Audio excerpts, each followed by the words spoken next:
porque uma pesquisa que foi divulgada nesta quinta-feira confirmou que o brasileiro está mais pessimista com o futuro da economia do país. Quem vai trazer todos os detalhes para a gente é o repórter David de Tarso.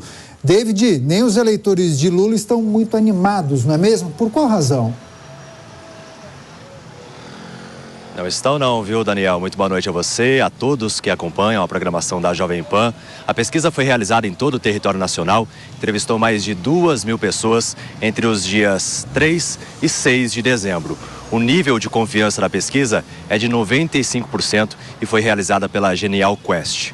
Diversos questionamentos foram feitos, entre eles sobre o nível de otimismo, para o próximo governo. Lá no dia 30 de outubro, conforme vocês vão poder acompanhar no quadro, 75% das pessoas entrevistadas estavam otimistas. Esse nível de otimismo caiu para 48%. 6 pessoas apostavam na piora em relação ao próximo governo. Pulou para 29 desde que saiu o resultado da eleição. Sobre as perspectivas de melhora da economia em 2023, lá no dia 30 de outubro, os eleitores do Lula, quem declarou que votou em Luiz Inácio Lula da Silva, era de 76%, caiu para 66%. 10% aí dos eleitores, estão aí receosos quanto à economia. Aumentou esse nível. Os eleitores de Bolsonaro passou de 81% e caiu para 30%. Num cenário desfavorável, 3% pulou para 45%. A pesquisa também perguntou, mas qual deve ser a prioridade do governo de Luiz Inácio Lula da Silva a partir de 2023?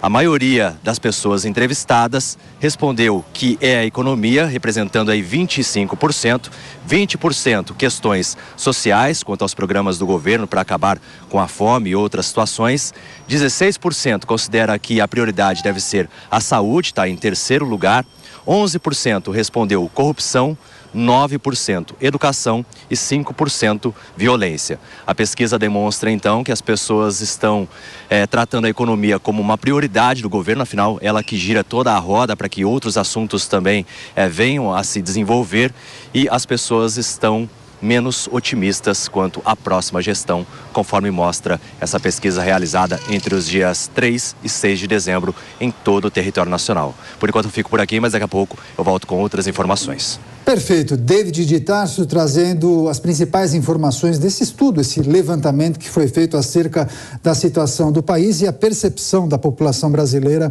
em relação ao momento atual, sobretudo em relação à economia.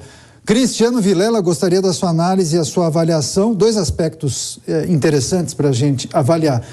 Os eleitores de Lula também não estão muito otimistas. Por que será?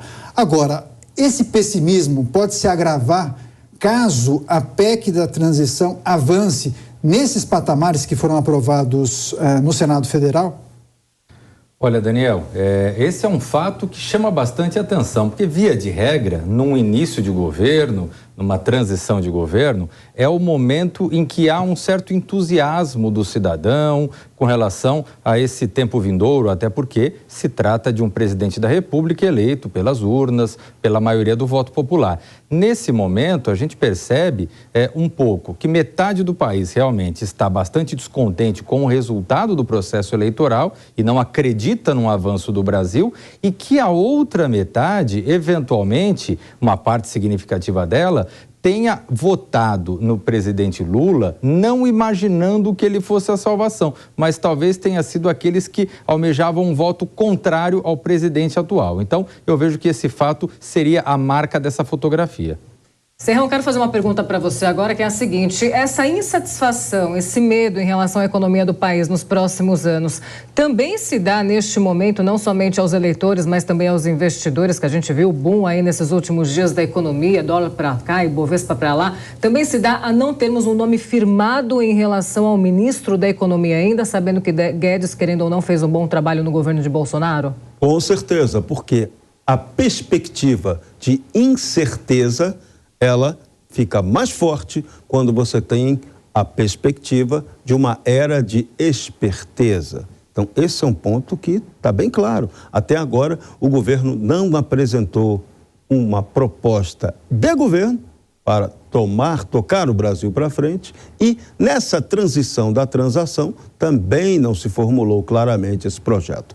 Há a promessa que amanhã cedo seja anunciado o nome do novo ministro da Fazenda, quem vai comandar a economia na gestão Lula. Tudo indica que será Fernando Haddad. O mercado não tem ainda a clareza sobre isso, se isso vai ser bom ou não, mas já tem aí lobbies como o do banqueiro André Esteves, do BTG Pactual, dizendo para os seus companheiros que será muito bom, vamos apostar no Fernando Haddad. Então tá, quem puder apostar, que aposte. Pois é, Cristiano Vilela, antes de virar a página, também tem um outro aspecto que eu acho que é fundamental que a gente analise, porque geralmente nessas pesquisas, as respostas mais comuns, quando se espera alguma coisa de um governo, as pessoas destacam a importância em relação à educação, saúde, segurança pública também. Dessa vez, a economia aparece como prioridade para a população brasileira, independentemente se a pessoa votou em Lula ou Jair Bolsonaro.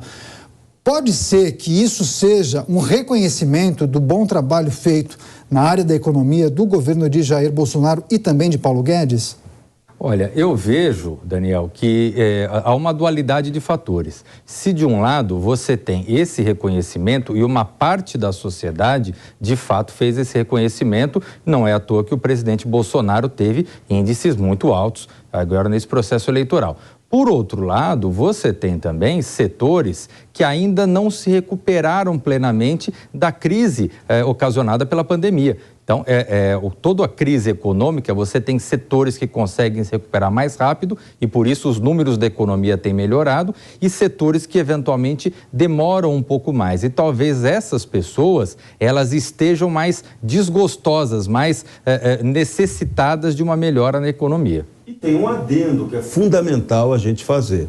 Você teve nessa pesquisa 25% que apontaram a questão econômica como prioritária. 20% já foram para o outro lado, que a questão social é que tem que ser mais enfocada. Agora, a gente tem que lembrar o dado fundamental.